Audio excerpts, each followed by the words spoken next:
Et avant de nous rendre à l'opéra, parlons lecture. Et c'est de circonstance avec l'ouverture du Salon du Livre. La littérature pour la jeunesse occupe une place très importante. Et vous allez le voir, elle évolue avec la société et les grands enjeux de notre société, de notre temps. Certains sujets qui étaient autrefois tabous sont ainsi mieux expliqués aux plus petits. Les ouvrages socio-éducatifs ont de plus en plus de succès, comme nous le montrent Kathleen Emery, Jean-François Drouillet et Sébastien Maloiseau. 1994, Lily a été suivie et publiée aux éditions Calligramme. C'est le numéro 14 d'une collection peu connue et il fait l'effet d'une bombe. L'éditeur ose aborder un sujet tabou, la pédophilie.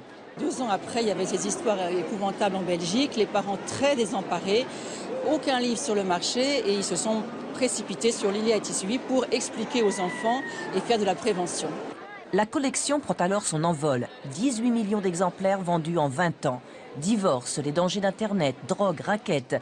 L'auteur Dominique de Samar choisit les mots justes qui parlent aux enfants et incite au dialogue familial. Serge Bloch, son illustrateur, les traduit en images. J'ai fait Max et Lily pour les enfants tristes et stressés par leur famille ou par la société ou par l'école. Et maintenant, je suis contente, ça intéresse tous les enfants, même les enfants heureux.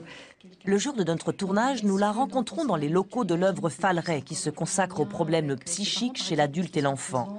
C'est le thème de son prochain Max et Lily et Dominique de Saint-Marc ne laisse jamais rien au hasard. Ce petit fil ténu qui, s'il est rompu, conduit à tous les désastres. J'ai eu un frère qui a eu des problèmes psychologiques quand il était jeune, il a été harcelé à l'école. Ensuite, il s'est enfermé dans sa chambre, comme Victor. Donc, mes parents qui comprenaient rien, qui savaient pas quoi faire. Finalement, il a été hospitalisé, archi-médicamenté. Finalement, il s'est suicidé un dimanche soir pour pas retourner à l'hôpital. Donc, si j'avais pas eu cette expérience-là, je pense que j'aurais pas cette sensibilité et j'aurais pas envie de faire de la prévention pour que ça recommence pas. Ça n'arrive pas aux autres. Peu d'auteurs de livres jeunesse se sont penchés sur ces zones troubles de l'enfance. Dans un autre genre, l'école des loisirs ose pour la première fois aborder l'homoparentalité et la mort. L'éditeur Talent Haut, les enfants battus, solitaires, le sexisme dans notre société. On appelle ces albums des livres à valeur ajoutée, car ils aident enfants et parents à réagir devant les bouleversements de la vie quotidienne.